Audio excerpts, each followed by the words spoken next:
Seja muito bem-vindo a mais um vídeo do canal Opinião Palestrina, torcedor palmeirense. Meu nome é Kelpson Thiago e hoje nós vamos para o terceiro vídeo da série especial Palmeiras na Libertadores. Nessa série a gente fala sobre todas as campanhas do Palmeiras na Libertadores desde 1961, ano da estreia do Palmeiras na competição, e hoje nós falaremos da campanha de 1971, depois dos vice-campeonatos de 1961 e 1968, o Palmeiras ganha o direito de participar da edição de 1971, faz uma boa campanha, mas desta vez não consegue chegar à fase final, acaba caindo na semifinal, e a gente vai contar um pouquinho aqui sobre como foi essa competição, o sistema de disputa, como o Palmeiras performou neste campeonato. Se você ainda não acompanhou os outros dois vídeos dessa série, eu vou deixar o card aqui em cima.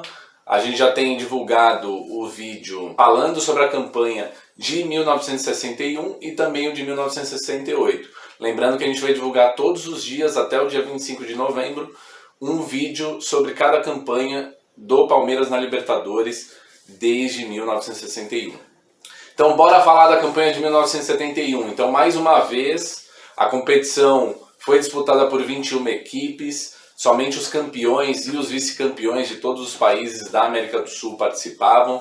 Então uma lista restrita, né? Diferente do que a gente está acostumado hoje em dia, com dezenas e dezenas de times. Então naquela época era muito difícil você chegar na Libertadores, você só chegava se você eventualmente fosse campeão ou vice-campeão. Então o Palmeiras disputa essa competição em 1971. Ali era o início da conhecida, né, segunda academia, que tinha os remanescentes Ademir da Guia e Dudu, e ganhava a companhia de jogadores extremamente importantes para a história do clube, como Leão, Luiz Pereira, César Maluco, o Edu, o Leivinha. Então começa ali um embrião da segunda academia, um time que seria multicampeão nessa década e ganharia justamente esse apelido, né, de segunda academia por conta do belo futebol que era praticado na época. Então como era o sistema de disputa em 1971?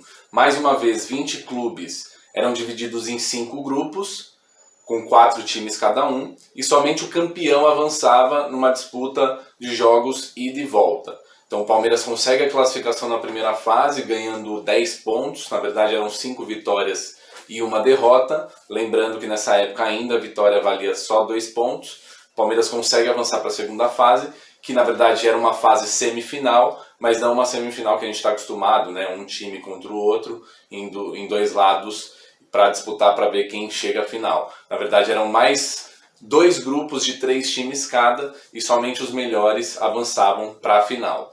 Lembrando que eu comentei, né, sobre os 20 clubes que disputavam a primeira fase, a fase de grupos, e na verdade eram 21 no total, né, na participação dessa edição da Libertadores, justamente porque o Estudiantes havia sido campeão no ano de 1970, então ele entrou direto na fase semifinal junto com um desses 2 grupos de 3 equipes. Na primeira fase o Palmeiras enfrentou o Fluminense, o Deportivo Itália e o Deportivo Galícia, ambos da Venezuela, e o Palmeiras conseguiu aí fazer 10 pontos, se classificando em primeiro, perdendo apenas um jogo, né? Naquela época a vitória valia 2 pontos, então o Palmeiras terminou com 5 vitórias e uma derrota na primeira fase.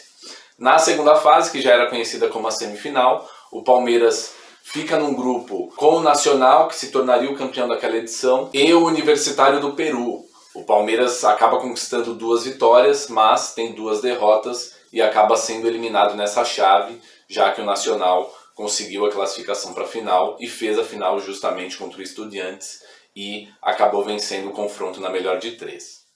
Então o Palmeiras termina a competição com 10 jogos disputados, 7 vitórias e 3 derrotas. A equipe conseguiu marcar 19 gols, sofreu 12, e o artilheiro do Palmeiras na competição foi o César Maluco, ele que viria a se tornar, ao longo dos anos, o segundo maior artilheiro do Palmeiras. Se a gente for considerar que o Heitor jogava no futebol quase que semi-profissional, dá até pra gente considerar que na era moderna, digamos assim, o César Maluco ele acaba sendo o maior artilheiro, né, do Palmeiras em disputas profissionais, já que nas décadas, né, de 1920, 1930, você ainda não tinha aquele futebol extremamente organizado e profissionalizado como nós tínhamos já nas décadas de 60, 70 e daí em diante. E no banco a gente foi comandado ali pelo Rubens Minelli, ele que é o 5º treinador que mais dirigiu o Verdão em toda a história do clube, então tem uma história muito importante para o Palmeiras.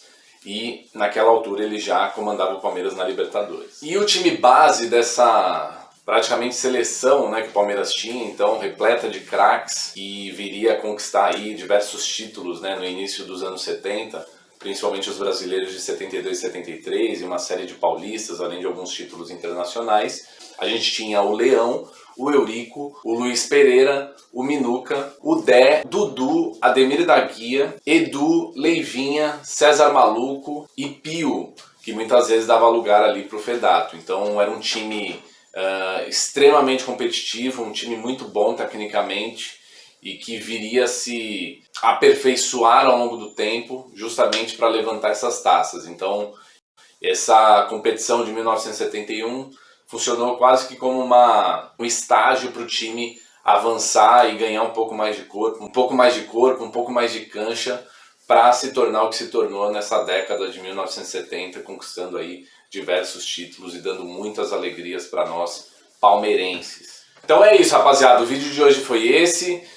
Mais uma boa campanha do Palmeiras na Libertadores de 1971. Não conseguimos chegar à final, mas avançamos até a fase semifinal. Infelizmente não conseguimos disputar o título, mas mais uma vez a equipe sai da competição com uma boa campanha. Era apenas a 3ª participação do Palmeiras na Libertadores e o Palmeiras fez bonito mais uma vez. Lembrando que amanhã a gente tem mais um vídeo da série especial Palmeiras na Libertadores. Dessa vez a gente vai contar a história da Libertadores de 1973, de toda a polêmica que rolou.